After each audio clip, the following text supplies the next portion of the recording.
Whoa, buddy. Put that thing back in its holster. We haven't gone anywhere. I don't understand. Check out the MichaelDukesShow.com for information on how to get access to the podcast. Welcome to the party, pal.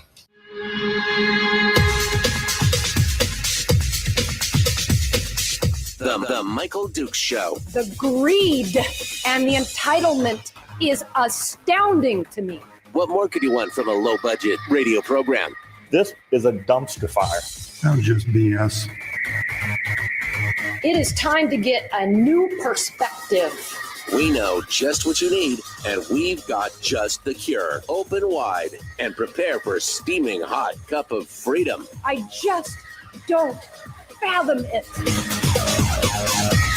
The Michael Dukes Show, streaming live across the world. Oh, yeah, live around the world on the internet at MichaelDukesShow.com and across the state of Alaska on this, your favorite radio station and or FM translator. Good morning, my friends. How are you on this lovely Thursday morning? It's another beautiful day here in paradise on top of the world in Homer, Alaska. A whopping 40 degrees here this morning, but at least there's no snow. That's what's going on. No snow, and I'm happy about that. We are continuing our discussions with local candidates from around the state. We've been covering all different kinds of corners of the state, Fairbanks and the Mat-Su, and we're down back into the peninsula today to deal with some other candidates and hopefully giving you some insight into how this local governance thing is working here in the state of Alaska. So hopefully you're getting a lot of good information and maybe getting some good ideas from various people who may not live in your neck of the woods. So that's what we're working on today. All right. So in hour one, we're going to be talking with Gayle Claus, who is running for the KPB, the Kenai Peninsula Borough School Board. And we're going to talk with her about her take on everything that's going on around the state and what her vision is for the future of our kids' education here in the state of Alaska. And then in hour two, we're going to talk with John Mink, who is running for the city council down here in the Homer area. So it's going to be a good stuff. Tomorrow is Firearms Friday, where we get a chance to talk about issues related to the Second Amendment and more. I'm working on some guests right now. Might have, we'll see. We might have JD Tuchelli on. from Reason Magazine. I wanted to invite Jacob Sullum. I got his brand new book called Beyond Control, and I got a copy of that. And but I'm not finished reading it yet. I want to give it a good. I want to give it a good thorough going through before we bring JD on, or before we bring Jacob on, rather, to talk about that. But anyway, tomorrow is our big day for the weekend, the Firearms Friday. So that's all coming up. All right. But without further ado, let's just dive into it here. Let's get started. We're going to start talking about education, and joining us this morning to discuss that and so much more is Gayle Claus, who is running for the school board down here on the Kenai Peninsula, and she joins us right now. Good morning, Gayle. How are you? I'm well, thanks, Michael. How are you? Just another beautiful day in paradise. That's all I can say. Can't complain at all. Yeah. All right, Gayle. Well, let's get started and so first we always like to start off with a little bit of, history, backstory, biography. Tell us who you are, where you came from. Give us a little bit of history about Gayle Claus and who you are here. Well, first off, I'm going to start with my name is Gayle Claus, just like Santa Claus. Okay, sorry about that. That's all right. There you go. Common problem. I've lived in Homer for 41 years. I'm from Oregon originally. Lived in Anchorage for a couple of years. And my husband and I moved down here in 1984. I'm a nurse and was registered nurse, worked at the hospital for 30 years. Got my master's degree and have been a nurse practitioner since 2000 and had my good degree in 2008 and started working in 2009. So long career in healthcare, and raised two kids in Homer and had some varying experience, I'll say, with the education system. Our younger son, we homeschooled for about 7 years. So I've had a lifelong interest in education and have been an adult educator myself, taught many classes as a nurse, and have some concerns about what I see has been happening in education. Of course, they're always in the news around the subject of their budgets, and just felt like it was time for me to throw my hat in the ring and see if I couldn't help with, trying to get us back on track, I would say. Well, that's interesting, because usually my secondary question to that is, usually after we get some backstory is, when exactly did you lose your mind and decide to throw your hat in the ring, for local politics? But it sounds like you really have a reason. So, I mean, you were just talking about it when you say you're seeing some things around budgets and everything else. What was the impetus? What was that final straw that got you across the finish line to make you throw your hat in the ring, so to speak? Well, this latest drama with the budget and the legislature and, the fact that since I moved to Homer, I would say within the first or second year, I recall teachers picketing for more money. And that's been the case, though, pretty much the whole time I've been here. And, when it really was quite clear that there were no conditions on that money, that it was the legislature lobbying for it, but obviously the NEA and the school districts were in favor of it. And combining that with, the really concerning test scores that we see, the cost keeps going up. And unfortunately, I think the quality of the product is going down to the detriment of society in general, but very much so to the kids who graduate with a diploma from high school, and many of them have really poor reading skills and basic math skills. Right. So, I mean, you said you've been here 41 years, and you're saying that since the very beginning, you remember the teachers picketing for more money for 41 years. We've been fighting this battle. Then essentially, more education money, but not necessarily a focus on test scores or anything else. Is that kind of summate what you're saying? Yes. It's interesting. So when you look at what's going on in the school district in the Kenai Peninsula Borough, what is what are the biggest things, the biggest challenges that you see coming forward here? What is it? Is it a funding problem?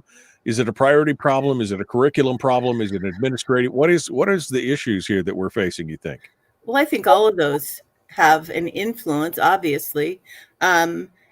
Where everybody is living in inflation, and it costs more to do everything. I mean, my family has a business, and one of the concerns is, for example, the cost of shipping the materials that we need to get them here, and the price of everything's going up for everyone. So clearly that's an issue for the school district. It costs them more to do what they need to do. Their enrollments are dropping.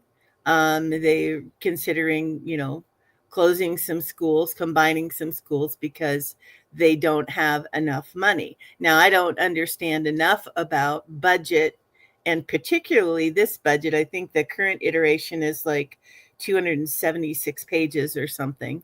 And I have friends who understand, institutional budgeting that have helped me a little bit understand what I'm looking at. So I don't know. I would say probably there are services that we could do without, or contract from the community as opposed to hire people to provide them, like counseling. Administration wise, I think that there's some room for improvement in terms of actually listening to teachers. I have, several friends that are either current or retired teachers who have concerns that the people doing the work don't necessarily have a great voice in terms of what's taught or, control of their classrooms per se. Right. Well, and again, the ever increasing amount of money that we keep hearing about is followed up with, when we start to have conversations about things like making sure the money gets into the classroom versus, paying for overhead, or even just getting some policy changes. So far, the legislature has had no interest in talking about actual policy changes. It seems to be all about just, shut up and give us the money, and we'll see how that works down the road. Right. I mean, that seems to be the reaction that we've been getting. Yes. And to me, it really is a good example of, doing the same thing over and over again and expecting a different result, the definition of insanity. I think that this is my personal opinion, observing the whole, like the overhead view, is that there haven't been any constraints, and the school district seems to kind of see itself as this little kingdom over here, and just, give us the money and we'll do what we want. And I don't think, I've heard it comment, and I think that it's very accurate, is that in order for schools to improve and really provide the service that we're looking for, I think that school boards, and via the school board, the community needs to take back control of the schools. Yeah, I mean, I think, we've seen the impact of this kind of stuff, and you mentioned a couple things, including the decline in enrollment and some other things, which I think are going to continue to push on the budget, and of course the fact that the state is having some real fiscal troubles right now. and is expecting deficit spending over here over the next 10 years or so. This is going to create some other issues, and I want to get your take on that. But we are coming up on the break, and so we're going to continue here in just a second. We will continue with Gayle Claus,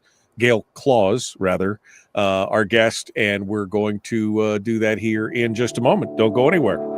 The Michael Duke Show, common sense, liberty-based, free-thinking radio. Again, Gayle Claus, our guest. She's running for the Kenai Peninsula Borough School District School Board, and we will be back with more right after this. Don't go anywhere.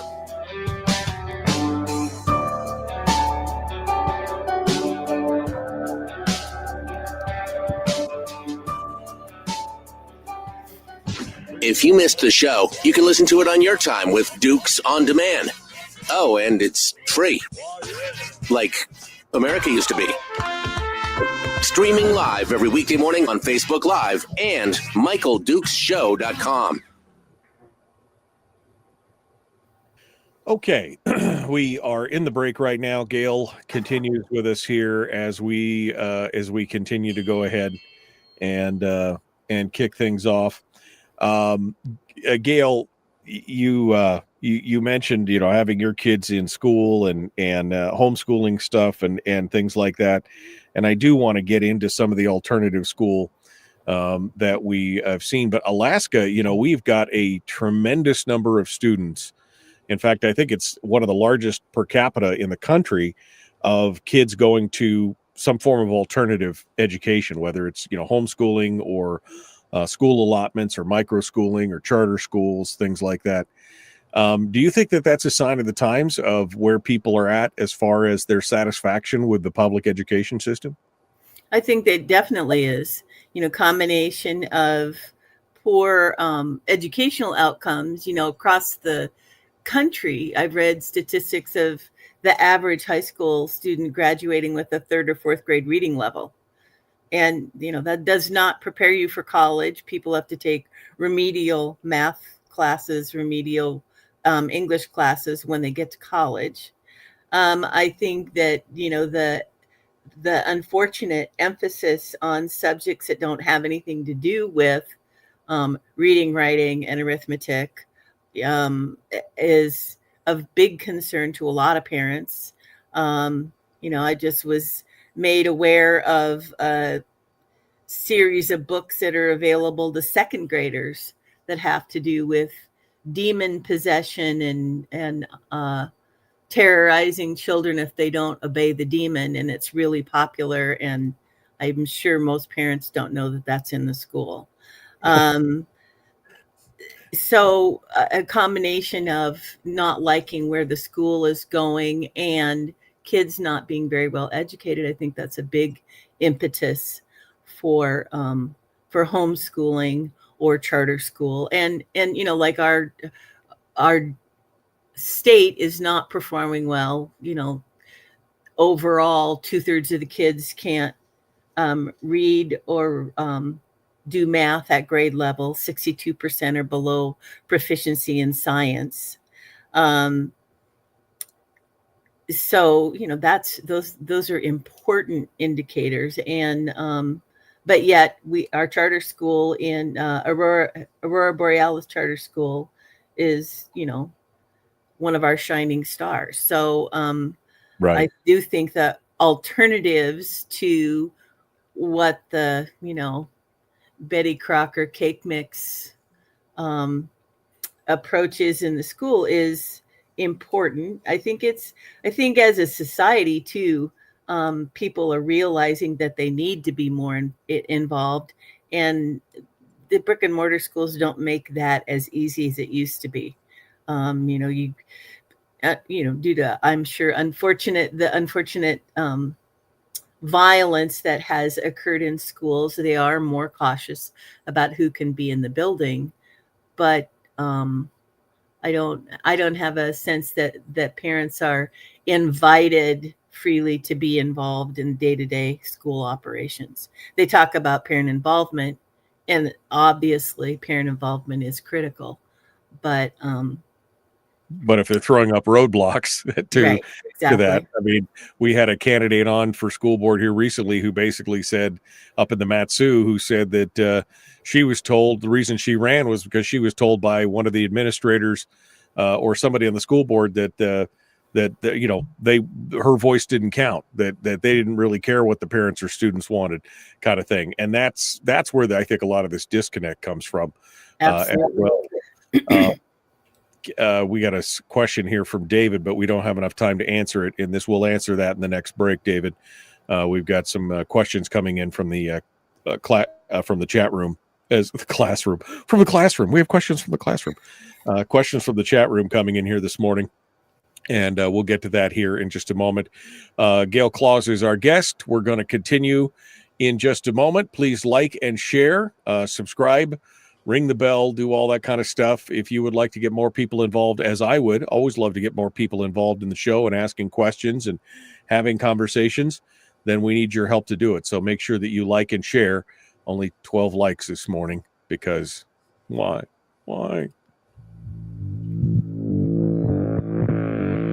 Public enema number one. Oh, wait, sorry. Public enemy number one, which makes more sense. On the other hand, he's a little bit of a pain in the Michael Duke Show. Okay, we're continuing right now with Gayle Claus, who's running for the Kenai Peninsula Borough School Board. Gayle, one of the things that I'm looking at this, and I see a couple major problems. With almost every school district across the state. This is not just a KPB thing, but across the state in Fairbanks and the Matsu, although with the Matsu they've done a better job with Anchorage specifically, is that every time the school board and the school district come down and start working on the budget, it seems like the one thing that they continue to ignore is this decline in enrollment. They either pay it no mind, or they underestimate. In the case of Fairbanks just had almost double the students in decline than they were expecting. And that, of course, creates bigger problems, because now you've built a whole budget based on a per student funding model, and you have fewer students than you were expecting. And I think a lot of that comes back from the fact, in my opinion, that they continue to focus on building the biggest and baddest budget that they can, that they're focusing on the best case scenario instead of you're a business owner. You don't budget for the best case scenario. You look at, what can we do? What do we think is going to happen? And then we always try and budget on the worst side, just so that all of our surprises will be happy ones, right? So that we know if we do better, then it's okay. But if we're budgeting on the worst case scenario, we know that we'll make it through. And that seems to be the biggest part of the problem here, is that they keep budgeting as if they're going to have huge amounts of students and get the maximum amount of money, or be able to at least hold steady with their spending when we know that they're going to have fewer students. So, that's just not going to work out. You can't continue to spend the same amount when you have fewer students, and that's how you're getting paid. Am I wrong? Not at all. And, that we hear we don't know how much money we're going to get is part of the issue. And that's actually not true, because they do a student count in October, and they know what their allotment is going to be the following year based on that count. So, there's probably numerous ways to get at that. I think that in my observation, just pardon me, generally, is that the school tries to be, like the student's other family, and be all things to kids. So they're going to feed them and make sure that they, have special services. I think, I want to step back from that and say that, the kids should be the first focus for sure. So I think you have to look at how, can you have the deluxe suite at the hotel, or do you need just the basic place to, lay your head and sleep? I think it's probably somewhere in the middle is what we can do for education. But I do think that there's not much thought given to making the most of the resources that they have. I hear anecdotally about, supplies that are, cabinets full of supplies that are thrown away at the end of the year because they have to spend all their money. Furniture that is replaced, and instead of going to public auction to recoup some of the money, it's thrown away or buried, or, and I don't have firsthand knowledge of that. That's, again, just anecdotally, but I think that there is not a culture of being a steward of the public's money. I think it has more to do with, well, we're the school, and we have to do it for the children. And so, and I think not an appropriate sense of accountability to the public.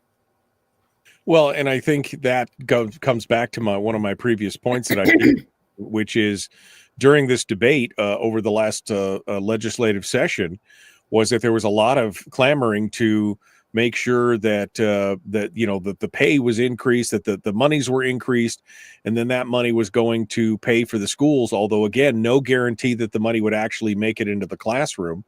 And then again, the other thing that seemed to get lost in the shuffle amongst all these discussions about policies and monies and people losing their jobs, we heard that, people losing their jobs, is that the educational outcomes seem to get lost. I mean, you keep saying it's for the children, right? We keep hearing that. You just mentioned that.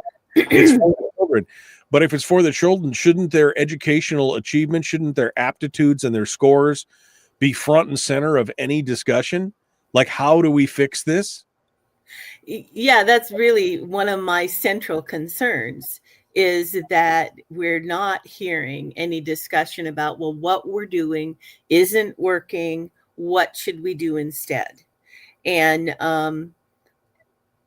I've had feedback. I mean, I've heard reference, like, by school board members, the kind of rolling your eyes when you talk about the scores, like, well, that really isn't what the case is. However, when you look at, I've looked at like 3 or 4 different measures and ranking systems of where our students are relative to other schools across the country. And then the AK star is, relative to each other in the state. And in no measure do we rank. I mean, the best ranking is that, like, 4th and 8th graders were 46th to 49th in the country in math and reading. And, another one puts them at 51st out of 53. Right.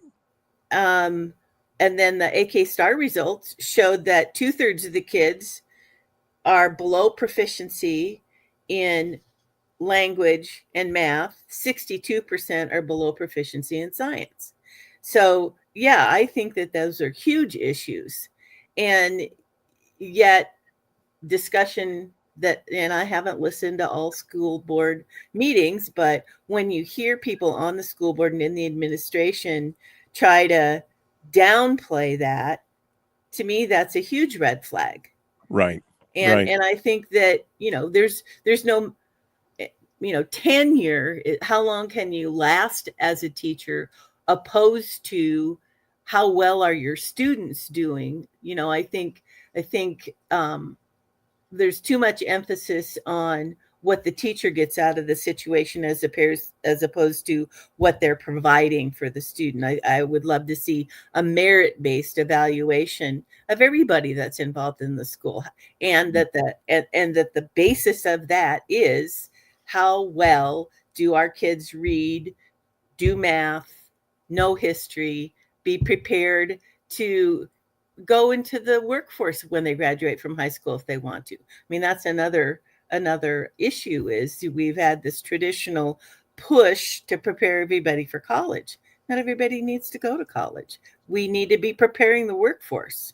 Right. I mean, we have a very hard time. My husband had a terrible time finding qualified help in a diesel shop, because kids don't know math, and they don't learn shop skills anymore. I mean, Right. Yeah, because the trades have been treated with disdain. You're starting to see that turn back over the last 5 or 6 years. In the last decade, you started to see that change, but it's a slow change back to where they're treating the trades with the value that they have. Because again, how are you going to get your food to your house if the truck can't bring it to you? How are you going to get, the plumbing in your house working and everything else? The trades are desperately important.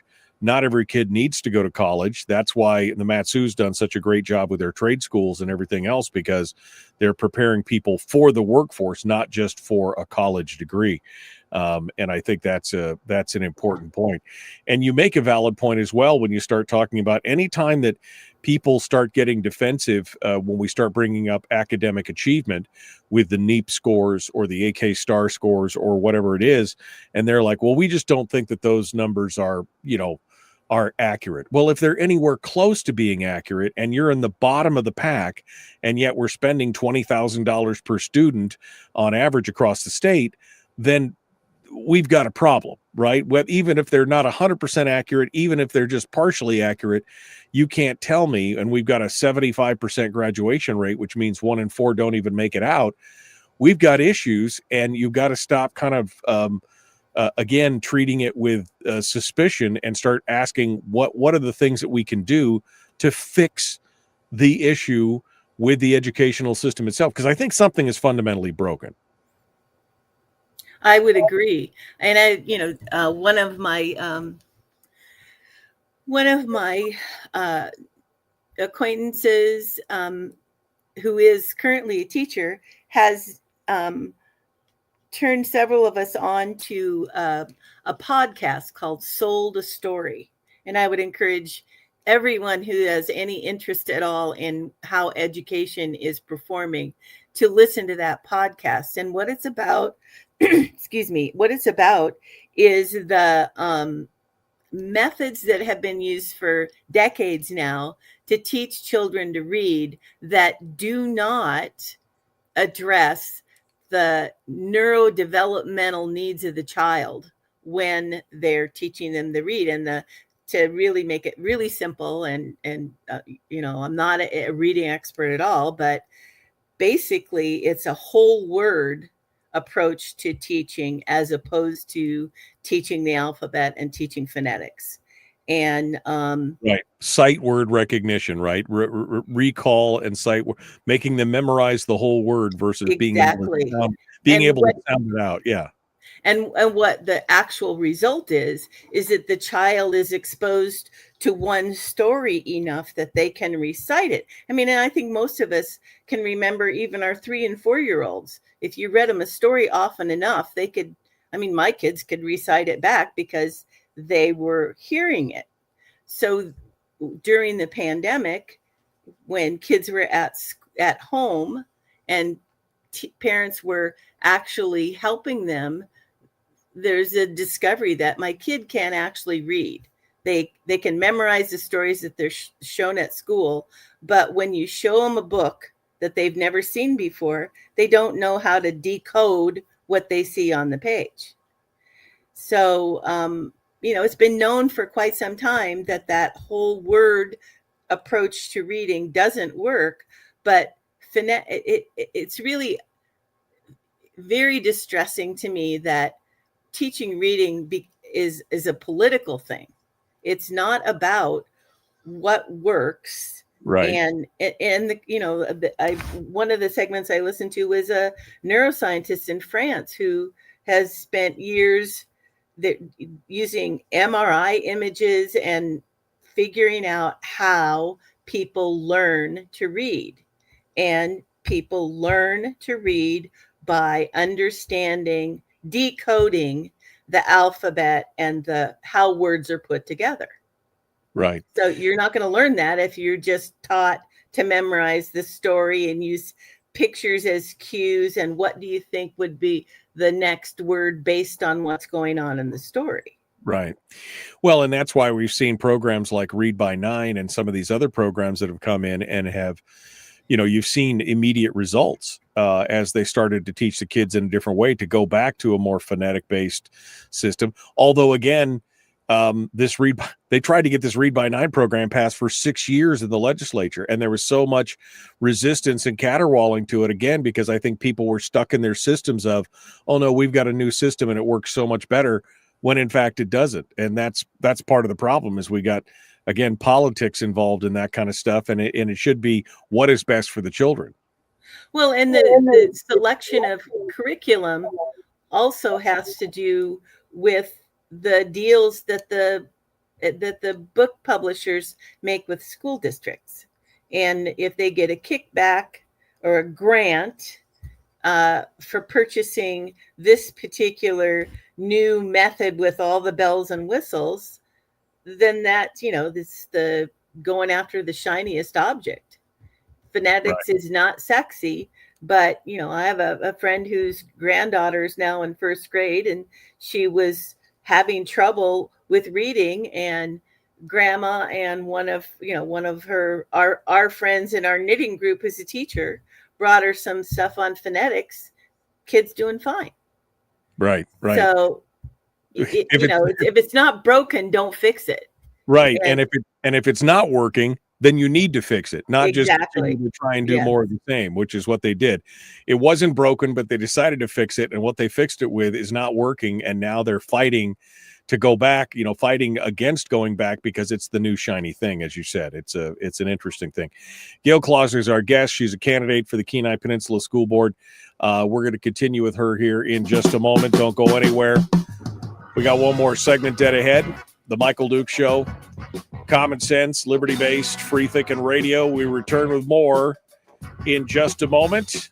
We'll be back. Don't forget, John Mink will be joining us at the top of the hour. And we'll continue.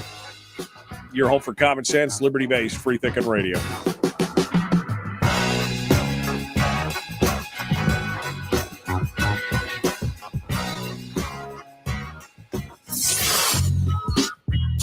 What is that?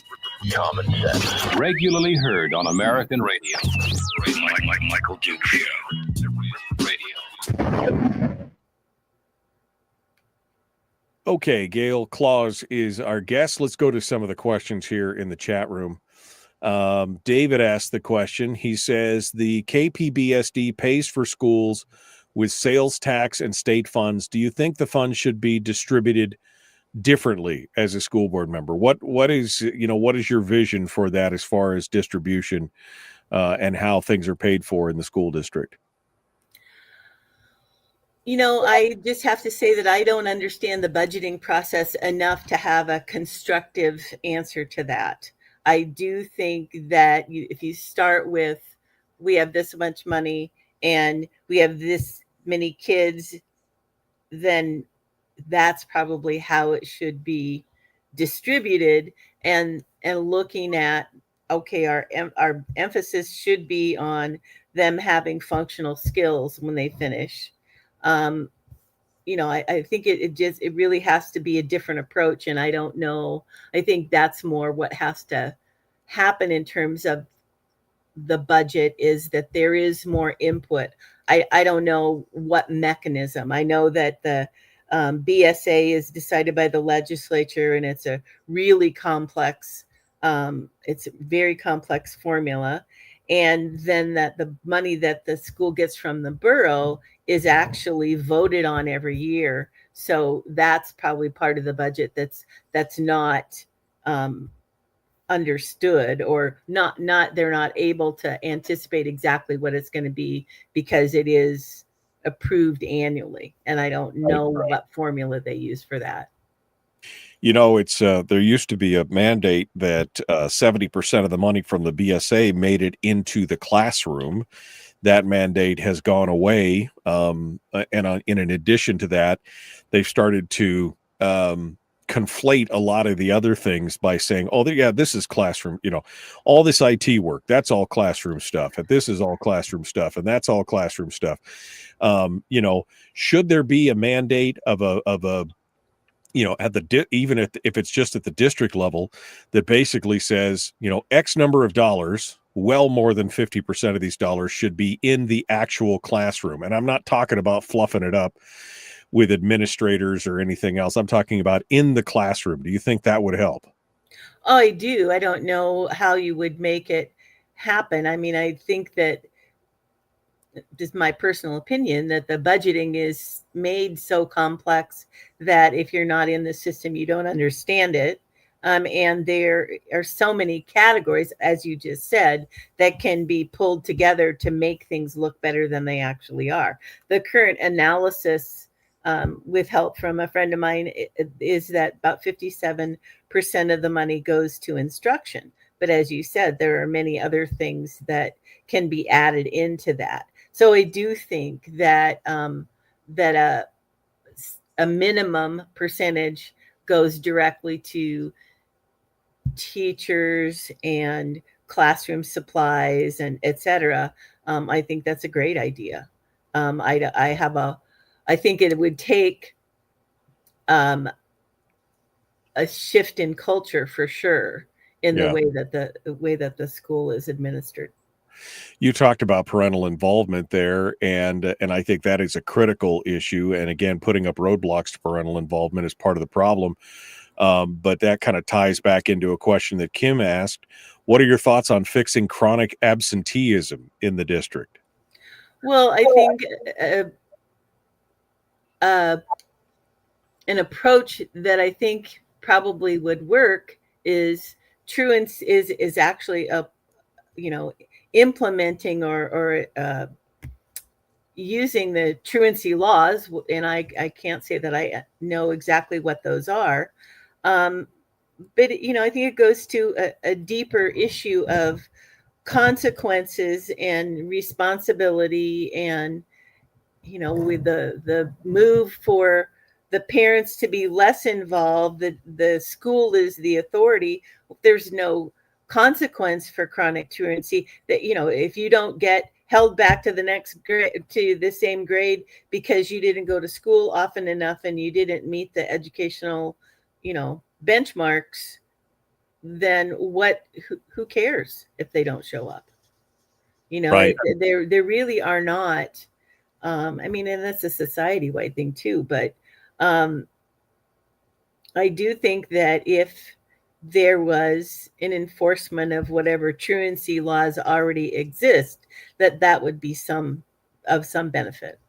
Well, I think that's why you see such success in the homeschooling and everything else, because it's the ultimate parental involvement. Right. It's the ultimate parent-teacher ratio, right? Because it's 1 or 2 students to a teacher because the parents are teaching it. Rick says parental involvement is smaller schools, more discipline, no phones in the classroom. The reverse of that is big schools, no parents, no discipline, and phones for distraction. That's part of our problem. I mean, I think that kind of is part and parcel of the whole thing. All right, well, we're about to rejoin here. Gayle Claus is our guest. We'll continue the Michael Duke Show, common sense, liberty-based, free-thinking radio. Like, share, subscribe, ring the bell. Let's get to it. Here we go.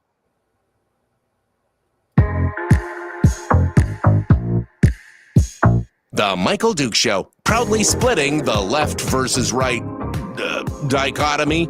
Yeah, I had to look that word up too. I don't think it means what he thinks it means. Here he is, though. That guy, Michael Dukes, the one with the show.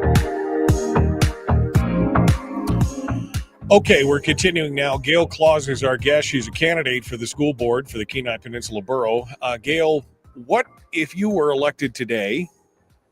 What's your focus going to be on? What are you going to dive down into? Give us an outline of what your goals are on the school board. What would you be trying to accomplish here? Well, I think 2 main things. I want to be the representative of what the community wants to see happen in the schools, and I think that my view is that the board, no offense to anyone, has more of a tendency to rubber stamp what the administration wants, as opposed to acknowledging that there's some problems that we need to fix. And, if what you're doing isn't working, then you need to consider doing something else. So that's kind of my overall, being the squeaky wheel, I guess.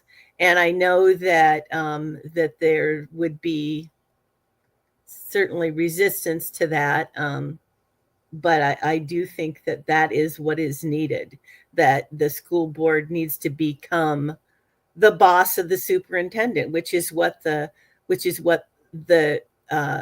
organizational chart shows, that the voters, what they call the stakeholders, are the most at the top of the chart, and then the school board, and then the superintendent. And I don't think that that's what the situation really is. I don't think they see the school board as their supervisors. Well, but the problem is that the word stakeholders is such a loaded phrase, because stakeholders has now become the teachers unions and the support unions and the administrators. They're become the stakeholders instead of the citizens and the parents and things like that. Right, And again, exactly. I believe that there's a lot of great people in the education system who just want to teach kids, but Yes. unfortunately, it's become more about protecting the system than it is about educational outcomes. Yes, exactly. And then the other focus that I would have is that merit-based evaluation of their performance, and it's certainly not what's going on right now.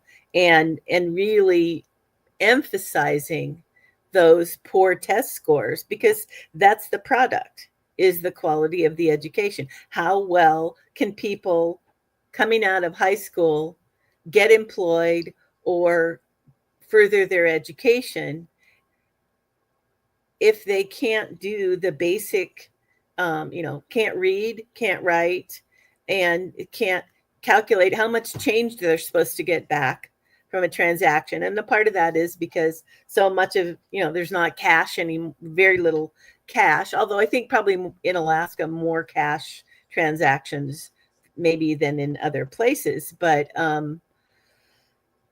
people who can't read and do math are handicapped. And I really think that we need to look that squarely in the face and demand that our school system addresses that problem. So that's going to be your focus right now. The biggest challenge that you think you're facing right now, is it the fact that that we're focusing more on the monies than on the outcomes, or is it what is the biggest challenge you see the school district facing right now? Well, I think that they have to look at what their mission is and decide that they cannot be all things to all people, and that there's a lot of extraneous stuff that doesn't have anything to do with teaching. An example, a few years ago, they hire instead of contracting with local services for whatever perceived needs of counseling, they hired 3 people to the tune of $600,000.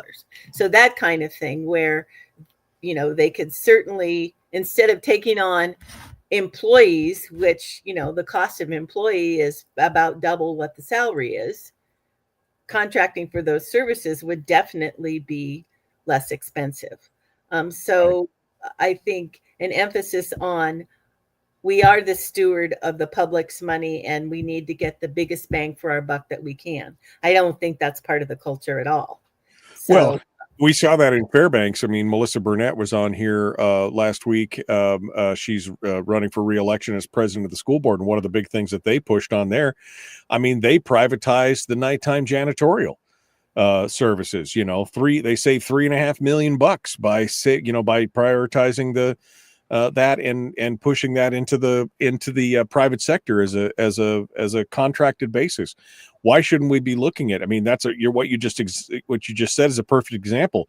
What if we had contract counseling instead of paying for the full kick on something like that to the tune of over $500,000 a year? I mean, those are the kind of things that we should be looking at in a budget, right? How do we get the biggest bang for our buck, save money, and still get a decent product?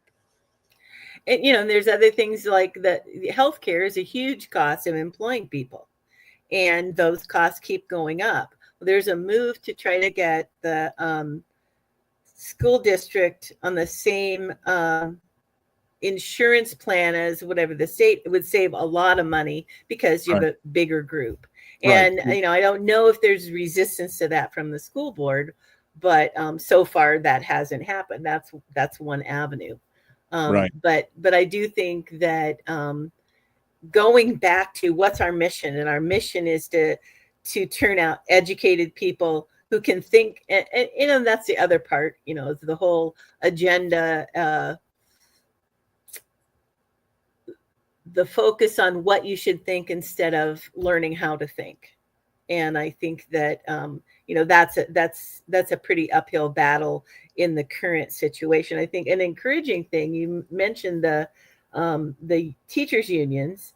There is an organization that's making inroads and representing teachers, an alternative to the NEA, which is a highly political organization who charges lots of money to the teachers and then uses it for politics. And there's an alternative called the AAE, which the borough has agreed that they will acknowledge, or they will recognize them as an alternative to the NEA. Excuse me. And I do think that's a really encouraging sign that that there is an organization that's kind of going to counter the NEA and be more of a, I think, a representative for actual professional educators, as opposed to, a Teamster style union representation. Because heretofore they've had a kind of a virtual monopoly on that, right? I mean, exactly. they're the only game in town, and it seems like everything that they've done in those regards is protectionism of the system, instead of, again, looking at the outcomes and trying to achieve the outcomes. Is protectionism of the system that they have right now. And you're right. I mean, ideas like, pooling the healthcare, consolidating districts. I mean, there's been all kinds of different discussions and ideas that have come out there. But anytime you start talking about that, there's always pushback from somebody that seems to slow that down. And isn't the educational outcomes of the kids the most important thing that we should be focusing on? Well, it doesn't seem to me. And I also wanted to bring up one other issue, is the safety of the kids. There's been, I've heard it on your station, but very little news about this big sex abuse case that happened this summer, that the teacher was convicted of 28 out of 60 counts of sexual abuse. And the really, really sad part of that story is that it was reported twice to the school district and not acted on. And the way that it finally got to the attention of law enforcement is that a teacher went around the administration. Now, anybody that works in the school district is a mandated reporter. I've been a mandated reporter for child abuse since I got my nursing license. And the intent of the law is that if you suspect that there is abuse of a child, regardless of what type, you don't have to know all the details. You don't have to be certain that it's true. If you suspect that a child is being abused, you are mandated by law to report that to protective services. Right. There's no interpretation that says that the school district can decide whether there's any there and then make the call. No, that story is definitely a hot potato. But Gayle, we're down to the last 90 seconds here, so I want to give you a chance to tell folks, how do they find out more about you? Where do they go? How do they support you? And your elevator pitch. Go ahead. So as I hope that people can tell that I am passionate about schools producing educated students and removing the school from between the child and the parent. If people want to have more discussion, they can reach me on my email at tracyave@proton.me. So Okay. TRACYAVE at proton.me. They can text me 907-299-1569 and be happy to have discussions. I've met with a couple of people who are interested enough wanting to know what my Right. positions are, and I'm happy to do that. Gayle Claus is our guest. Folks, we're out of time for hour one. Hour two dead ahead, The Michael Duke Show. Sorry, Gayle, we were up against a hard break That's there. okay. We got to get to it, but we got a couple minutes here, so I want to give you a final bite at the apple. Yeah, I mean, I'll be honest with you, that abuse case was so kind of shocking to me as I was reading about it and reporting on it here on the program, that it took so long. It took so long for people to come about and to see what was going on, and the fact that the school district did virtually nothing over the first few reportings. It was astonishing that this is what was going on. And to me, that is one of the most despicable things that I see in education. Obviously not every educator, but when it does happen, it is a complete and total breach of trust with the public. And, those kind of folks need to be made an example of and not coddled or protected, which is sometimes the reaction. And that's a frustrating thing to see. Well, and we had an orientation for school board candidates, and one of the big messages that we got from the superintendent was about protecting the privacy of the teachers. And what is really distressing to me is that combine the poor performance academically and then stories like this one. My friend and colleague Colleen James, who was the coordinator of the sex abuse sexual assault nurse examiner program on the peninsula for many years. I helped with her with starting that program in the 90s. Her granddaughter was being abused at school. She knows the system, knows what's supposed to happen, and was not able to get the school to respond. So I have a big concern that our student safety is not a priority for this administration. Right. Well, especially since we give so much authority as parents, parents who turn their kids over to the schools and they're like, listen to your teachers are in charge kind of thing. And you give them that kind of authority. The potential for abuse in those situations is higher than it would normally be. And when that trust is abused and broken, it harms the whole system. Not just that, the students obviously, or the individual students are harmed, but it harms the whole system. And we need to take very strong measures when that kind of stuff happens. Yeah, and I think that unfortunately it's going to take a pretty big shakeup to change that culture at the school. And also is, parents need to get more involved.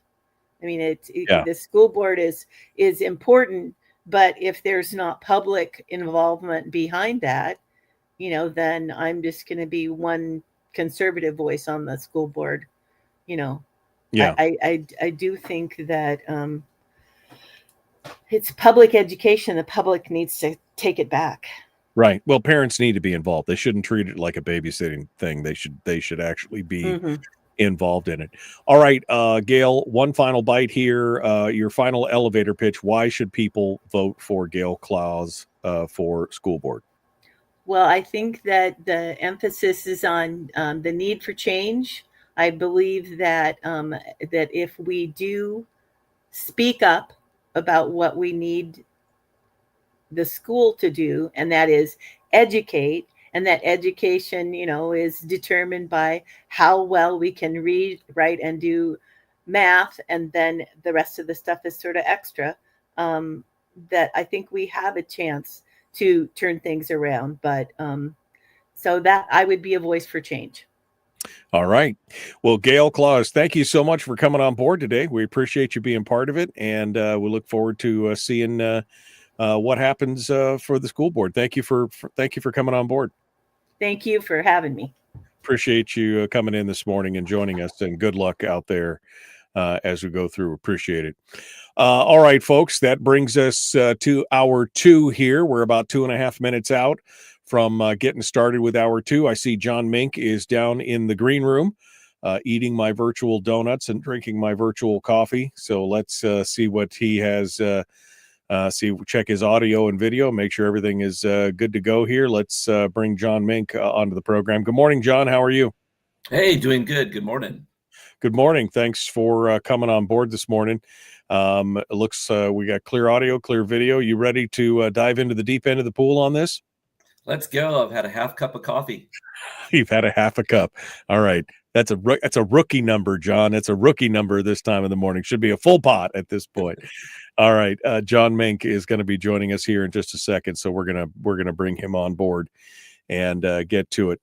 Let me go through some of the comments. Kim says the KPBSD is allowing AAE, which is that alternative organization that Gayle was just talking about, is allowing AAE to be presented to employees as an alternative, but cannot remove the KPESA NEA, which is apparently that's the NEA organization, as the negotiating representative. AAE is a professional organization, not a labor union.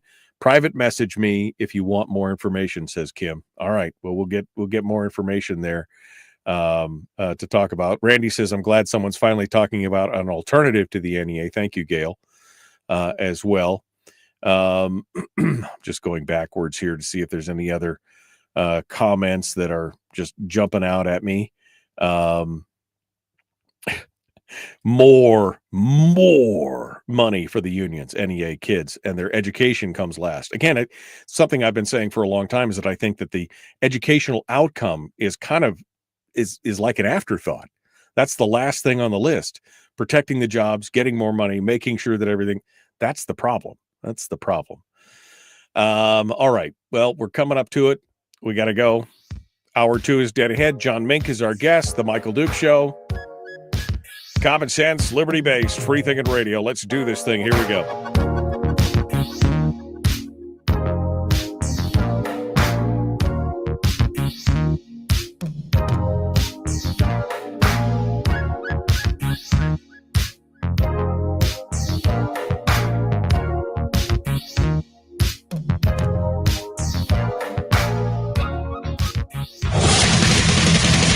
Whoa, buddy. Put that thing back in its holster. We haven't gone anywhere. I don't understand. Check out the MichaelDukesShow.com for information on how to get access to the podcast. Welcome to the party, pal.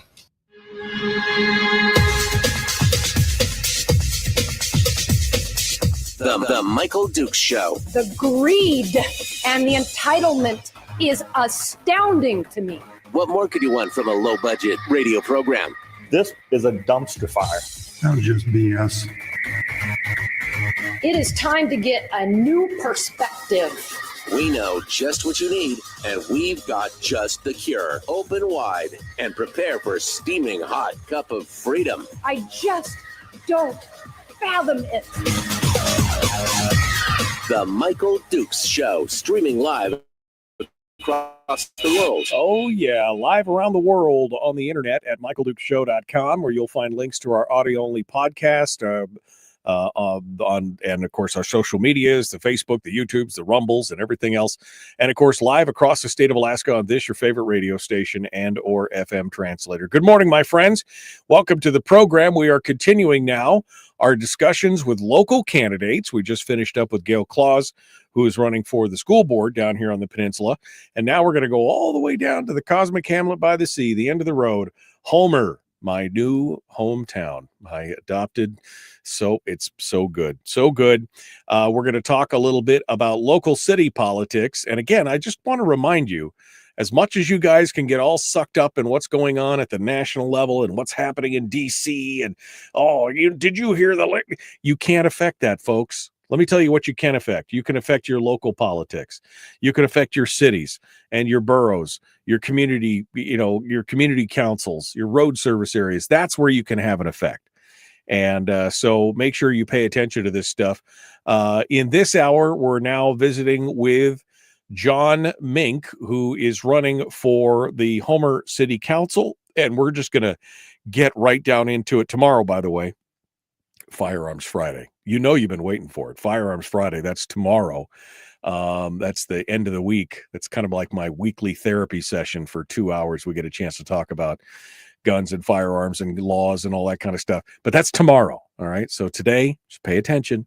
You gotta have your broccoli before you can have your dessert. So let's get down into it and start talking about some local politics. John Mink, our guest this morning, he is running for the Homer City Council, and he joins us right now. Good morning, John. How are you? Hey, good morning and welcome to Homer. Yeah, Nice boy. nice to have you in this town.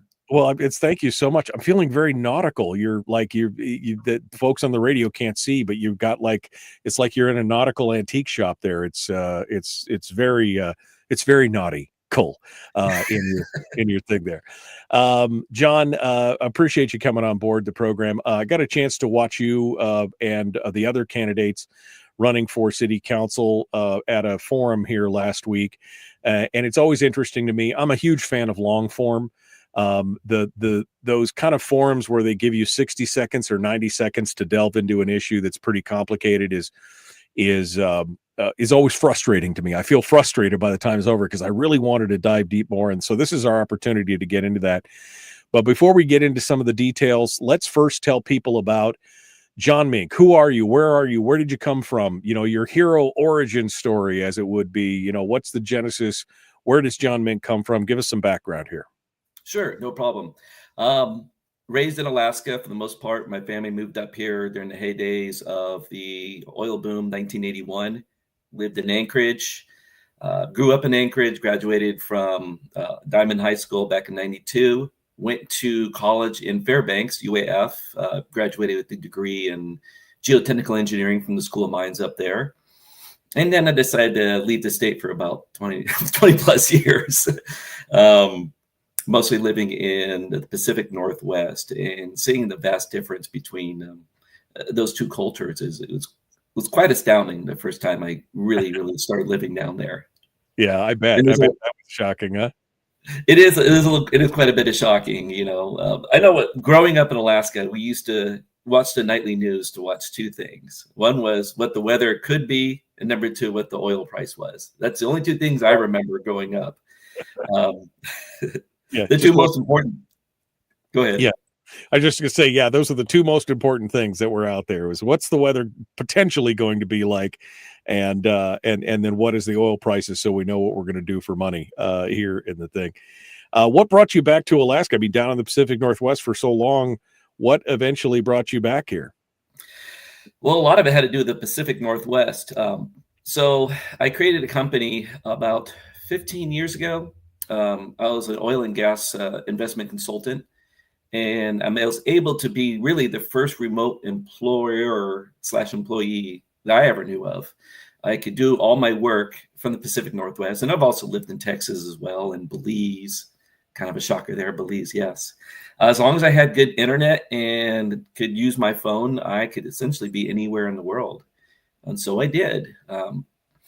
But living in Portland, I was actually in the alternative rock scene as well. So when I was not making money that way, I was losing money by buying a whole bunch of musical, speakers and mixers and stuff. But I was definitely deep in Southeast Portland. If you know Southeast Portland, that's kind of like the belly of the beast to what most people consider, the core of the alternative rock music. Right. I jumped in with a whole bunch of bands. It was fun. I had my own garage basement. And so, of course, I hosted a couple of bands as well, even rented it out. It started getting crazy. Just the politics got crazy down there. And not to mention how it turned, but let's just say when someone started camping in my front lawn and I really couldn't do much about it, that's when I knew it was time to go. Yeah. No, Portland, I was just reading a report about Portland here 2 days ago where they were basically talking about some of the things that are still going on down there. Still an armed encampment outside the federal building in Portland, and the local politicians are not doing anything about it. It definitely not a place where I'd want to spend a lot of time. So you made your way back to Homer. You'd had some experience with Homer though, right? That's correct. So again, growing up here in the 80s, my family would come here for vacation, mostly trying to fill the freezer with halibut. You know how that goes, salmon, whatever. So, and it's just also just a beautiful place to be. You know, the things have changed and not changed so much since the 80s. But again, when I had and then my parents actually had a place up here at one time as well, or in Homer. So when I visit, you don't have to stay at the Vidarka Inn or somewhere else. And this is before, Airbnbs became popular. Right. So it's just so nice to visit. And one of my most favorite times to visit is usually January, because everything's quiet. I could get a lot of work done. And again, it's really quiet. It's really quiet if you're out here in January. I guarantee it. But it's absolutely beautiful. And I cross country ski, and I do it as a passion. I have a business that's actually I created for that. I had some inventions with that, but I can get into that later. But once I got up here, and I was like, and then Portland's kind of the scene was dying. The music scene was dying. I was like, Right. I think I'm ready to move on. Let's go move to Homer. Yeah, let's move to Homer. So you still working remotely, still doing your thing, but here in Homer doing your stuff. So the bigger question then becomes, of course, the question that I love to ask is, when exactly did you lose your mind? When exactly was it, was like, oh, I think I'll just jump into politics. That sounds like a great, I'm free, I'm easy, I love the peace and quiet. Let me jump into politics here. What exactly made you do that? What was the impetus? Well, this is funny. Just recently, honestly, I have a good friend named George Hall, and he encouraged me to compete at the Mr. Homer contest back in February. Now, for people who don't know what that is, we have a winter carnival here in the middle of February in Homer. Surrounds a whole bunch of events. We got a parade. Just a time for the city of Homer to kind of wake up, because January is a little slow, but February we just start feeling ourselves again. And so we have an annual Mr. Homer contest. It's put on one of the local establishments here. And he encouraged me to try out, which was like, sure, why not? It's at a bar. Sounds fun. He's really never steered me wrong, and I won. So I am actually Mr. Homer 2025. And so about a couple of months ago, I said, John, why don't you go run for one of these open student council seats? I say he hasn't steered me wrong yet. So I said, you know what? Let's do it. City council. It's really that simple. It's really that simple. John can just be led around. Here you go, John. Do this. Okay, that sounds good. When you have good friends, you want to listen to them, and until they steal you wrong, keep the ship right. Well, I know George, and he can be persuasive from time to time when he has something going on. As you look at the city of Homer, and we had a lot of discussions during the candidate forum last week that were talking about some of the challenges that Homer is facing. What are the biggest things as you look at it, and especially as a former local who came back, outsider now looking in? What do you see as being the biggest issues facing the city of Homer? In the coming, 5 years, so to speak. What do you see as being the big issues that's going to be facing the city? Well, I think we have to start at the beginning, and that's an identity crisis. We have a lot of people here that are, what I found out yesterday, that our growth with 3%, that's pretty low compared to the rest of the Kenai Peninsula. And that has to do with the dynamics of how the town is changing. We're going for more blue collar. We're becoming a resort town. Most people don't want to look at it, but people know that's happening. And for a lot of those people, 3%, and a lot of people who lived here, for generations of the family, 3% is 3% too much. The growth of 3% is 3%. They want to kind of hold it in amber, so to speak. Correct. And then people moving in here, they love it so much. This is what I tell people, because I'm a realtor in town now too. I tell people, this is how it usually works. You come here, you visit once, you're like, oh, that's nice. We got to come back. The second time you come back, you're like, I wonder how much land and, how much it costs to actually, buy a piece of land here or, get a house here. And by the third time you come back just to visit, you're in my office. You're like, okay, what do you got? Right. What is going? Yeah, no, I feel that. I've told the story many times that, I came to Homer, and the first time we came to Homer, I wasn't here probably 90 minutes, and I was like, I think I want to retire here. That was, I mean, for my wife and I'd lived Alaska, lived all over the place, born and raised, third generation Alaska, never been to Homer. And the first time I was in Homer, I was like, I think this is it. I think this is where I want to be. And here we are. So, I mean, there's something magical about this community that definitely makes people want to come down here. So, but the identity crisis is you've got people who want it to remain the same, and you want people who want it to grow or turn it into, I mean, is there a happy medium between resort town and locked in a time capsule? I think there is. I really do. I think we just need to keep the city of Homer itself, as long as people if you don't touch their outside areas, I think we're fine. So the city of Homer has some sub-communities. You got Kachemak City, you got Fritz Creek, you got the Russian villages. As soon as you get about a mile outside of the city limits, you're pretty much into rural Alaska. And as long as we're not interfering with those people out there who want the acreage, who want the solitude and everything, I think we could really develop the city internally and have it grow up a little bit. As long as we can help with, providing that, as long as we stay out of those areas, I think we're fine for the most part. Right. Because the people who want that are moving out. And the people who want that more town feel or city feel, like a small city feel, they're moving in. Right. John Mink is our guest. He's a candidate for the Homer City Council.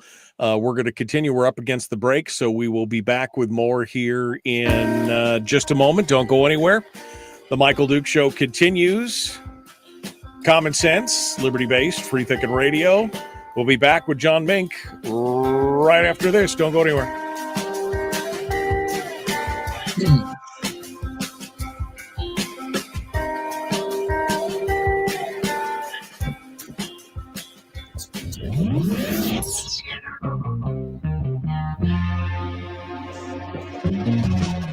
Running on 100% pure beard power. Oh, also some coffee. We dip our beard in coffee. Ha, nice beard. The Michael Duke Show.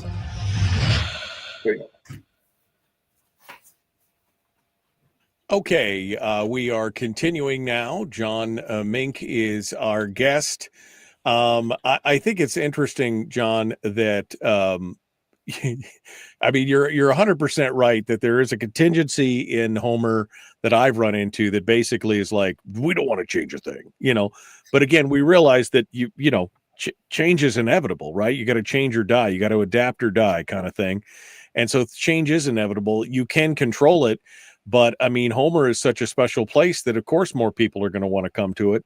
But we want to avoid the Californication, I guess, of Homer, to borrow a phrase, because that's what happened in a lot of places in the U.S. where people were like, we're sick of this crap down here, so we're going to move to Idaho or we're going to move to Seattle or whatever. But then, of course, they brought that kind of ideation and the things that made them want to leave California, they brought with them and then tried to modify what they got. That's what we need to avoid in the Homer area, right? I agree. It is, and I've lived in these areas where where you see these, we'll call it these policies and this mindset come through. Everyone wants to provide everything with, everyone with everything. You always have to ask at the end of the day, where does that money come from? What are the consequences of those decisions? And again, I've seen the consequence. I've lived through those when your right to enjoy your property quietly is infringed upon. Yeah. Well, you had that question during the forum where somebody said, when are we going to get, I think it was a bus service. Why can we get bus service in Homer? And you, there's 300, 400 tax people. How do you can't afford that? I mean, you can't afford that.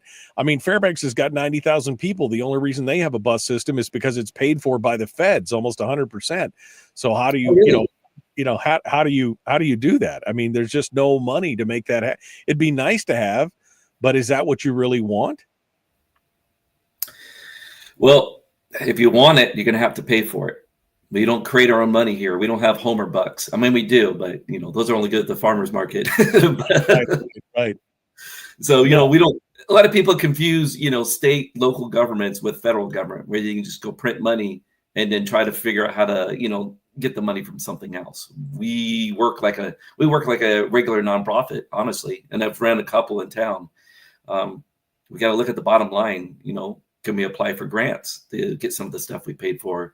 But it's simply, when it comes down to it, it's the quote unquote membership that keeps the lights on. Yeah, no, absolutely. It's the people that are living here. A couple questions from the chat room here. Hold on a second here. Sorry, I'm taking care of three things at the same time here. Where it is right here. Okay. A couple questions from the chat room. One of them is Frank asked the question: does the Homer City Council want to control Homer's future, or do they want the private sector to control the future? And I think that's a big question that I have all the time. Is it the job of government to do a lot of these things, or is it the job of government to get out of the way to allow the private sector to do these things?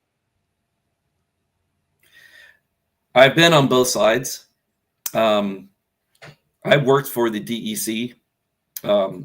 It's the Department of Environmental Conservation. I worked there for the state a couple of years in college, and I worked in the above ground storage tank section. Fun job. And of course, but really, I've been private sector pretty much the rest of my career.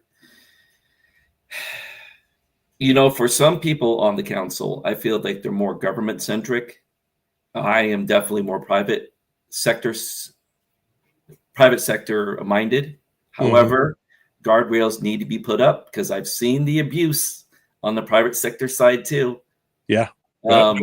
So I think guardrails is essential.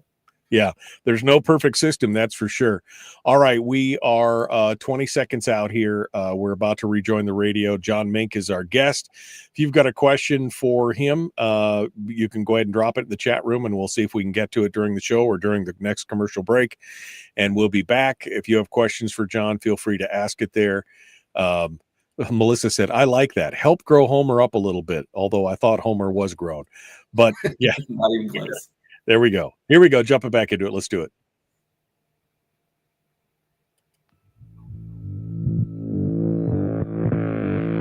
Public enema number one.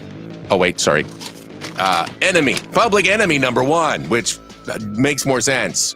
On the other hand, he's a little bit of a pain in the Michael Duke show. I'm a perfect angel. What do you mean? Not a pain in anything. We're continuing now. John Mink is our guest. Candidate for Homer City Council. We're talking about some of the challenges that are facing the community right now. John, of course, one of the biggest things, and I mentioned it, even I knew about it, which of course is the housing issue down in Homer. If the community wants to grow, if it wants to be able to do it, even if it wants to be able to grow seasonally, it has to have the ability to be able to house people, workers, things like that. And that's been one of the challenges, is that there's just not enough housing.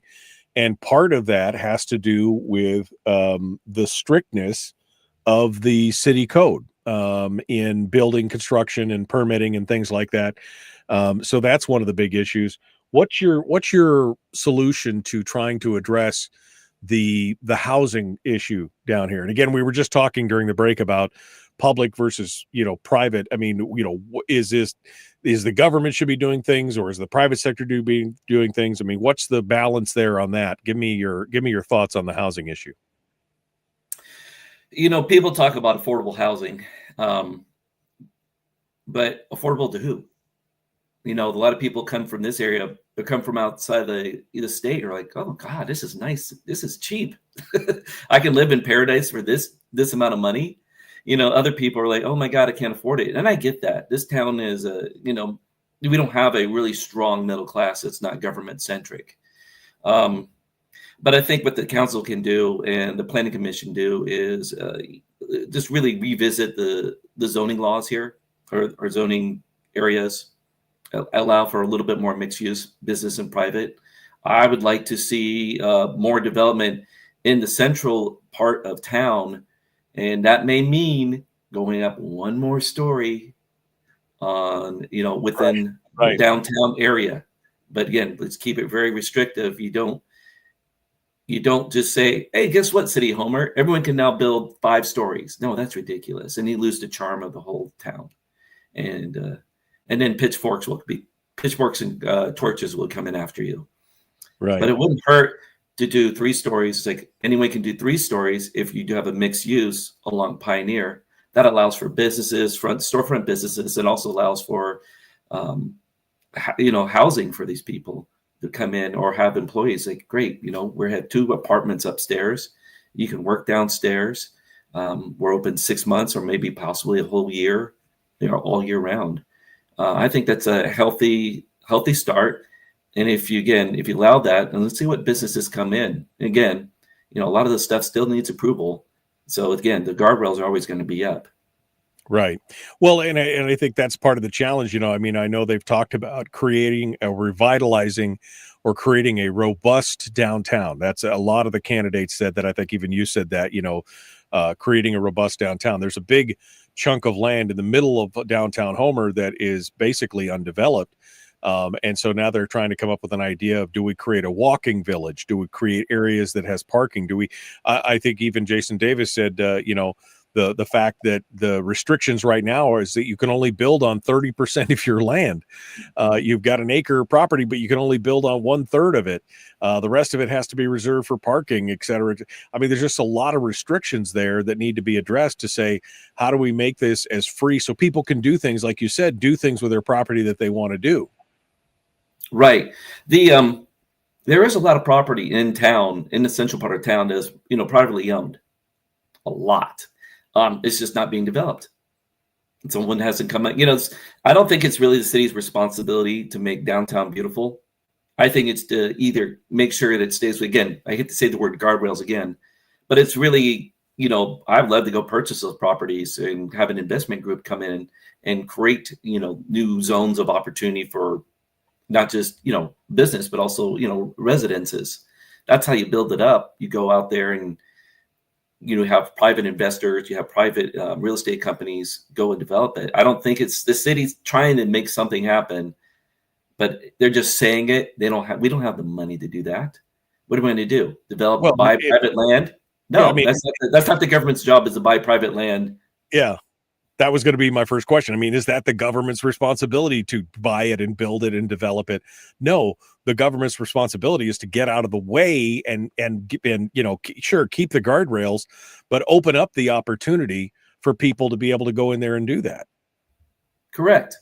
So a lot of this talk like, oh, we got to make downtown more beautiful. It's like, great. Put up some plants on the lamppost. Let's do what we can do. And which we do that already. The Pioneer area looks great as far as what the city can do with a very limited budget. It's more important to entice business to come here. If you want, it has to be developed by outside influences that are not government controlled. Yeah. And again, I think the answer of finding ways to reduce those bars of entry.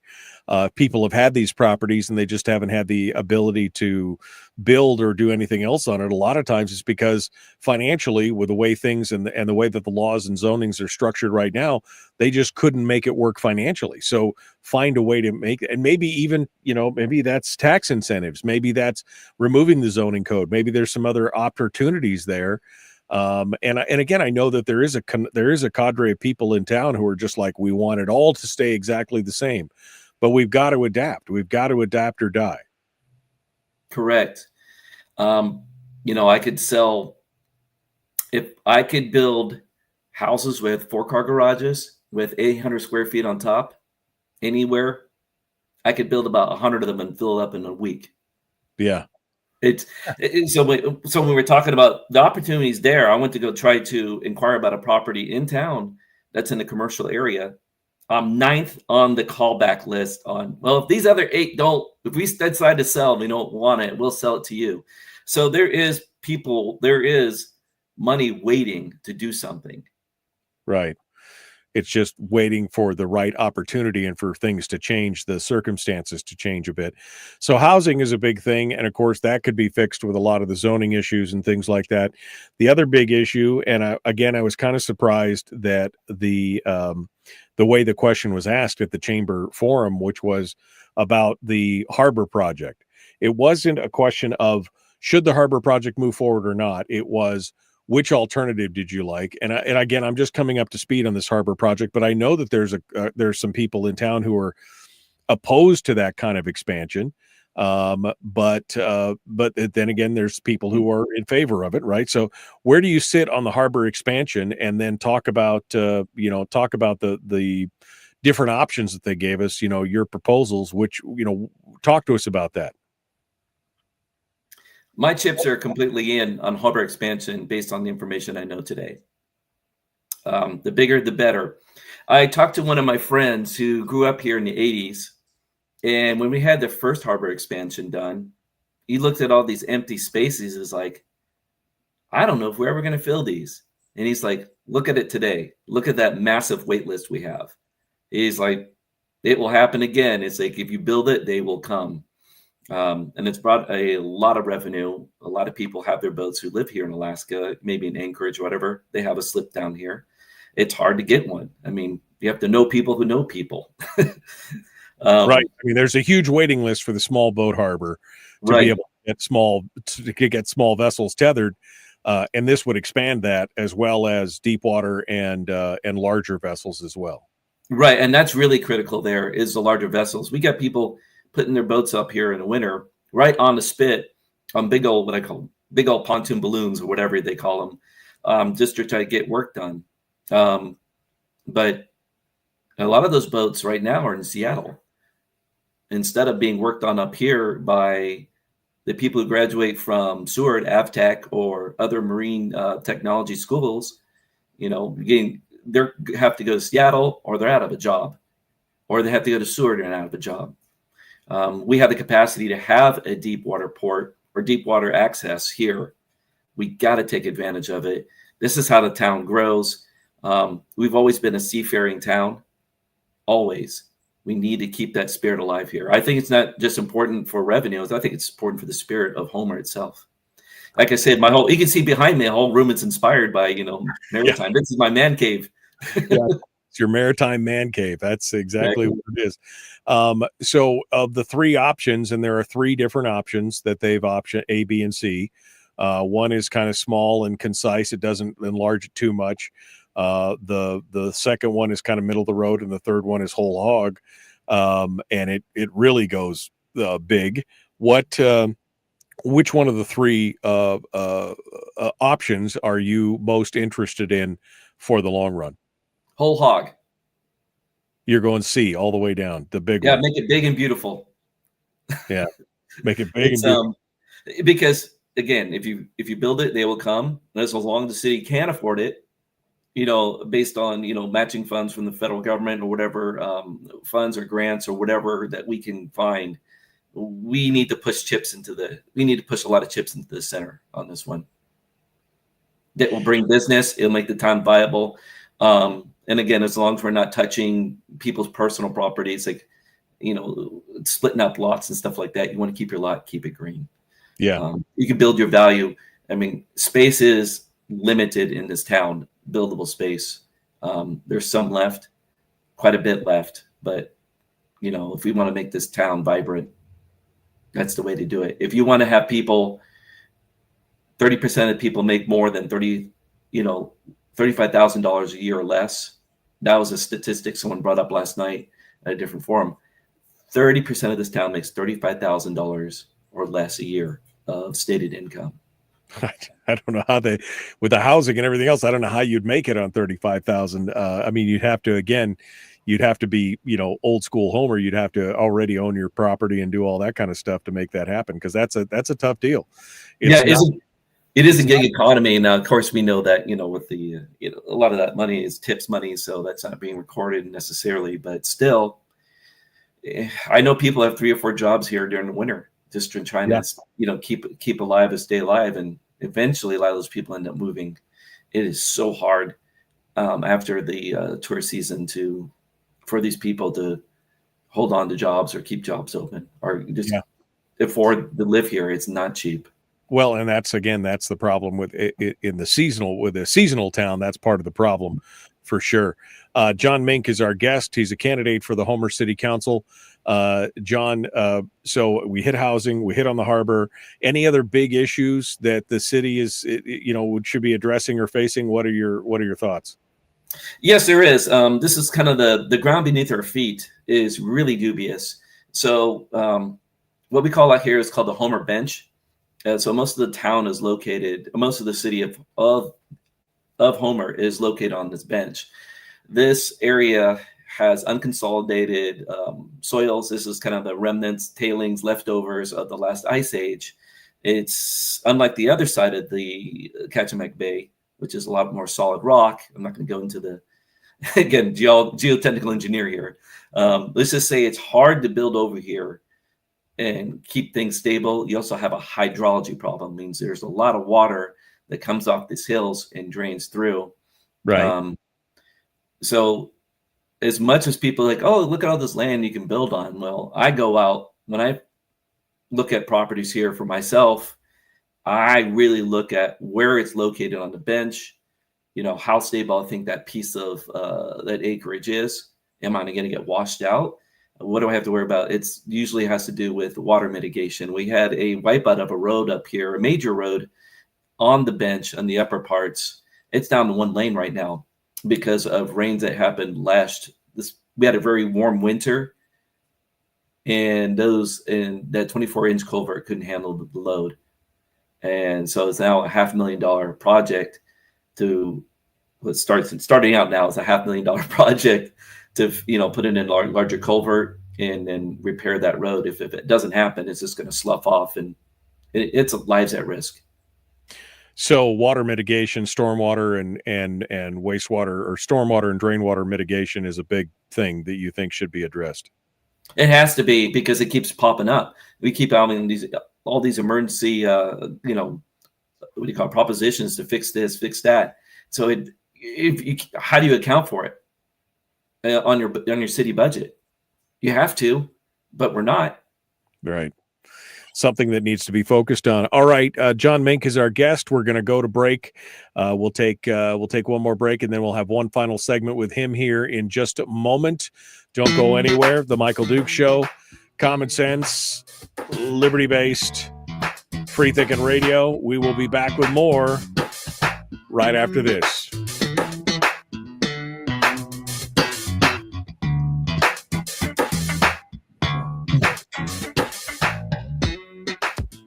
We're broadcasting live through a series of tubes, allowing all of these entities to provide streaming stuff going on the internet. Well, it's kind of hard to explain. Sorry. Streaming live every weekday morning on Facebook Live and MichaelDukesShow.com. Okay, John Mink is our guest here on the program. Harold just said, electing a land speculator? Homer isn't going to do that. Well, I don't know why not. I mean, he still has to live here. He has some insight into some of the things that are going on here. I think the wastewater thing is an interesting commentary, because it's not something that's sexy or people talk about. But you're right. If they keep having to come back with emergency appropriations because something is washed out or not working, that's a real problem, John. It is. I mean, if you go out to the old gear shed LFS now, every year there's a mudslide that happens. It takes out the East End Road. You have to close it off. Yeah, you can see it. It's funny because if you fly above the city and you really take a look at it from like a 2,000-foot view, you can absolutely see. It's like, why did they really choose to build Homer here? He's like, okay. You can just see you can just see it just being a slow landslide. We're not the only ones to do that. So again, these things can be mitigated through proper waste or stormwater utilities. And then also being a responsible property owner, like back in my house, I have a ditch. So all the water goes around my house. And of course, everything's sloped away from my house with French drains. It's just one of those things you have to look at. Again, that's the engineer in me. And this is of all the places I've lived in Alaska, I live on a piece of land now that I've never felt more secure when an earthquake comes. Right. Well, and again, those are things that a lot of people don't think about when they're building or doing whatever. And so I think it's, especially with your background in geology and everything else, I think that would make for some interesting expertise on the board for sure. Let's see here.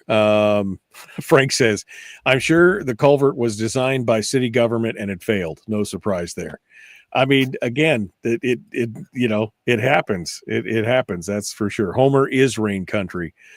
Chris, I would agree with that. We see a lot of that. Even I'm way up here on the hill, and even I see all that rain that comes down to it. The hospital is certainly buying up in their area for sure. The hospital district is for sure. I mean, we should be finding ways to encourage more development in the Homer downtown area, especially for all those pieces of private property there. I mean, I think it would be great to have a small community and more availability of, as you said, small businesses. What intrigued me was the idea of small businesses with accommodations either on top or in back for the proprietor, right? I mean, that's how it used to be in the small town areas, the mom and pop shop, and then they lived above the store, or they lived behind the store, because that's how you make it work. That's how you make those things work, and that's something that has been discouraged up until now. It has.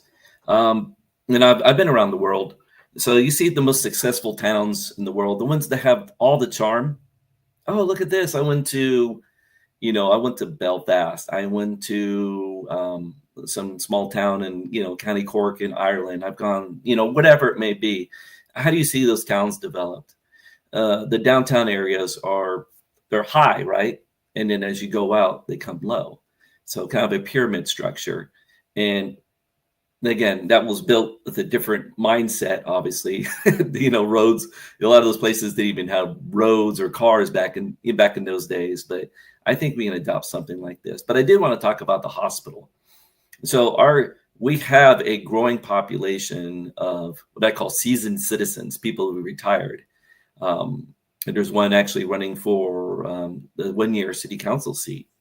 He still wants to be active. And I love that. So when we're talking about housing, it's also about when we're building things, who are you building these for? And again, for the 3-story business, or they have 3 stories, we can have lodging on the top. Great. But a lot of the stuff we just need to have, if you're building here, you should always think about who your end user is going to be. And we have a great demand for accessible housing. And so when builders come in here, don't make your doors too skinny, make them wide. Make sure that you have a livable first floor where your washer, dryer is. I have a couple of friends right now. They both busted their knees here in the last couple of weeks, and everything's on the same level except for their washer, dryer. Got to think about that. That's the things you got to think about for sure. And of course the cost of healthcare has been climbing. I even just to get blood work and everything, I'm starting to shop around a little bit, just because, again, those costs they're pretty stiff. I mean, we're down here at the end of the road. It's pretty stiff. Is it worth taking a trip to Soldotna, or is it worth taking a trip to Anchorage? Those are the kind of questions that people are having to ask themselves. And I think it's worth a deeper conversation. So we can pick that up here on the other side. John Mink is our guest. We're going to continue the Michael Duke Show, common sense, liberty-based, free-thinking radio. Please like and share, subscribe, ring the bell. Please hit me with it here. Let's get to it. Here we go.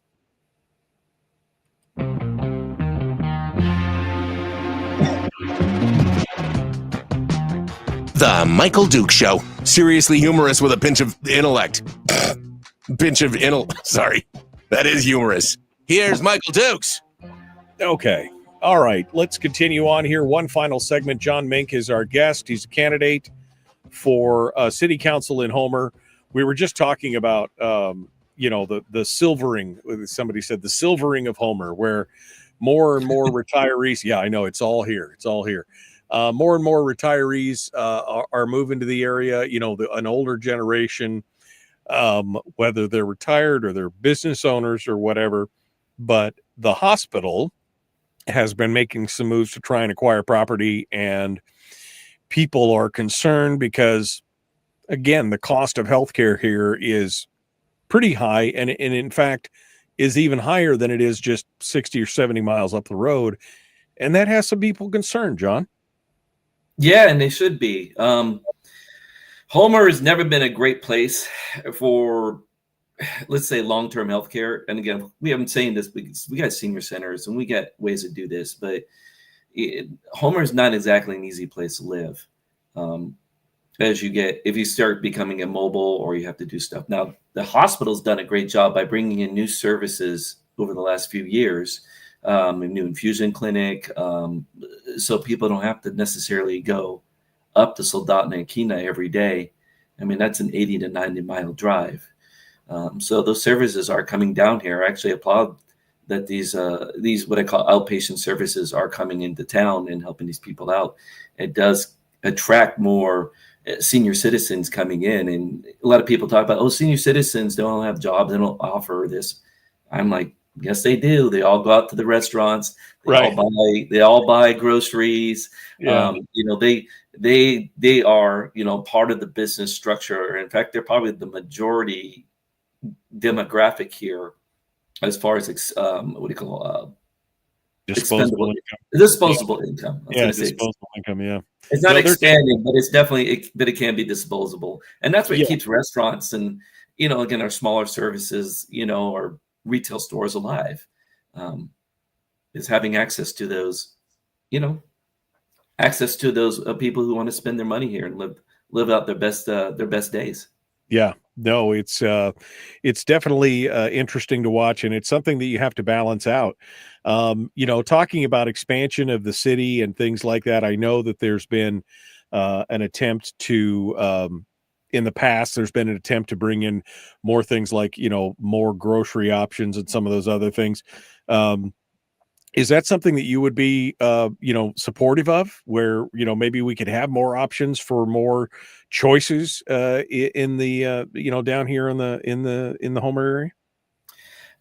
I think we have to look at what's here now. So I read a Facebook blog called Let's Keep 'Em Open Homer. And I wrote one about a little store on Lake Street called Woda. Woda is where I get all my spices, and they're all in bulk. I can buy as much of this, much that. Now I'm a cook. I'm just an amateur cook at home. So this blog I write, I go through all the restaurants, say the ones I like, what I like about them. But a lot of people just don't know where to buy stuff. So when I wrote about Woda, people were like, I didn't even know that existed. I didn't know that, it's just, we got a couple stores. You can find most of whatever you need unless it's a peak season. Yeah, stores run out of food here. We get that. But, we got a butcher shop in just outside of town called in Kachemak City. We have a lot of services that people simply don't know about. I don't know. I mean, if the population of City Homer agrees to have a large, what I call big box grocery store, then so be it. I don't think we're there as a population yet. Yeah, no, it's interesting to see. The one thing that when I got down here, that was the one thing that surprised me was the challenge in, getting groceries or getting, walking into the store and having, the shelf be half empty or something like that, or sometimes the cost of it. And, coming down from the Matsu where we had access to some of these things, definitely that was one of the surprising things to me was the cost of just something as simple as groceries. There is a different thing living. I mean, you don't see that when you're like, oh, I want to live there. You don't think about that until you get down here. And that's one of the big challenges. Yeah. And I encourage people to do that. Homer is a great place to live. Do some research. Can you live here?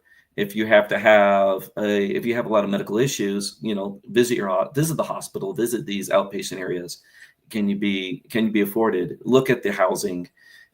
Is this house going to work for me in the like I said, like my friend's case, they didn't think about their washer dryer being downstairs, but they're both on crutches right now.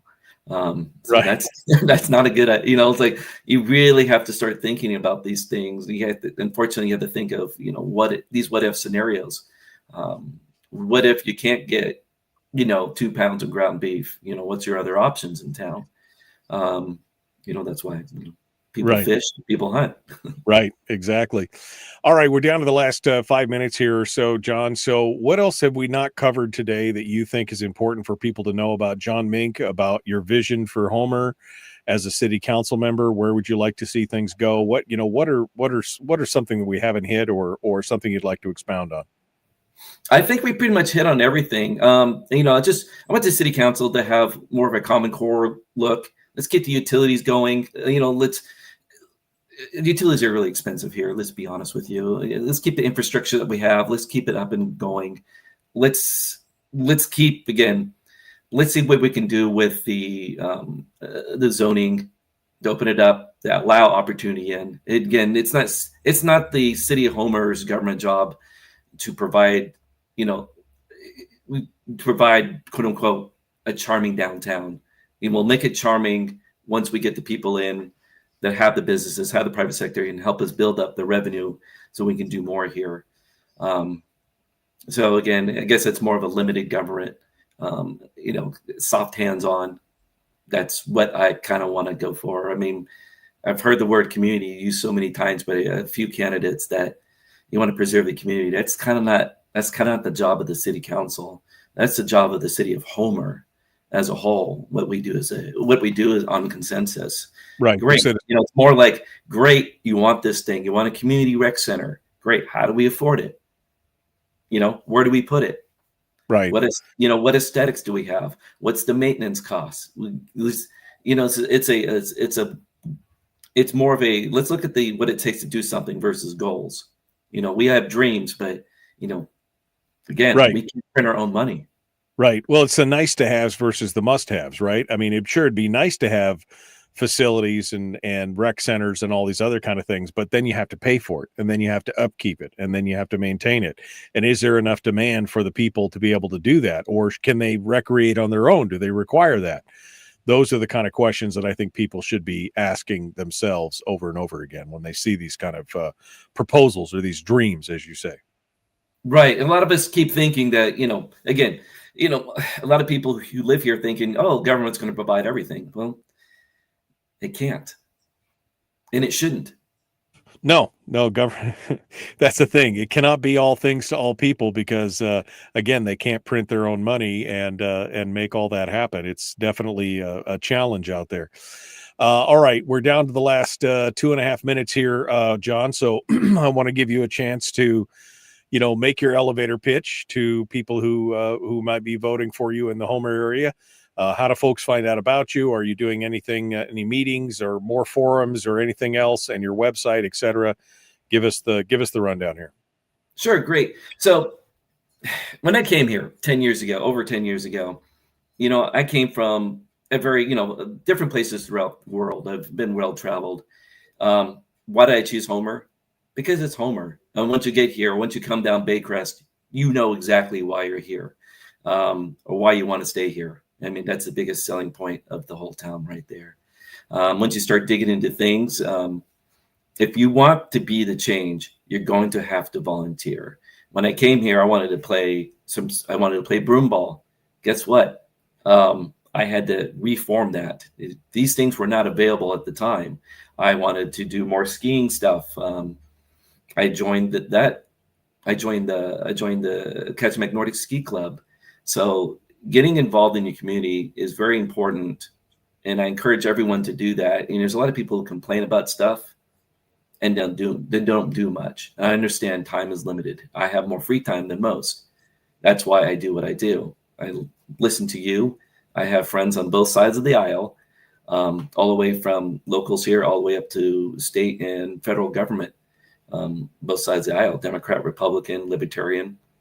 And you know what? We can all come together. But, I'd like to say that I come from the common sense camp.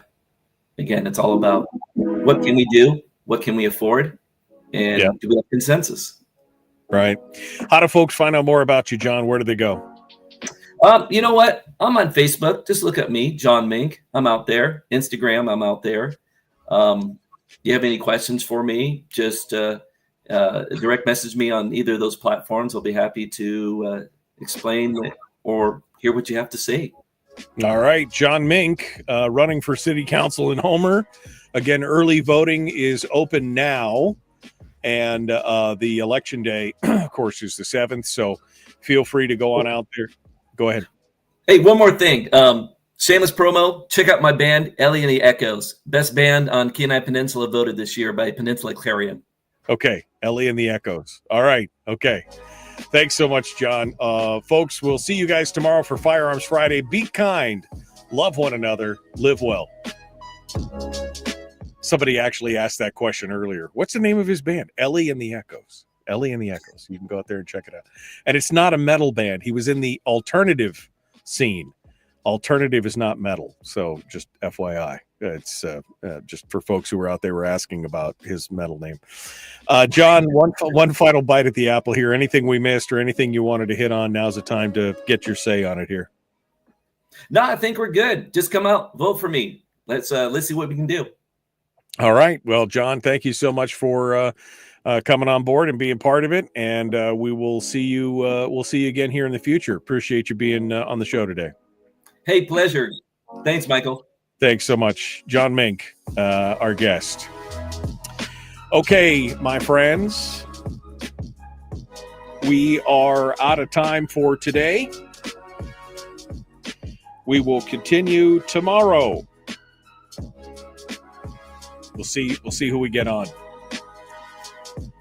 Be kind, love one another, live well. The Michael Duke Show. Common sense, liberty-based, free thinking radio. We'll see you then.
We've shed our terrestrial radio skin, and now we are slimy lizard internet people.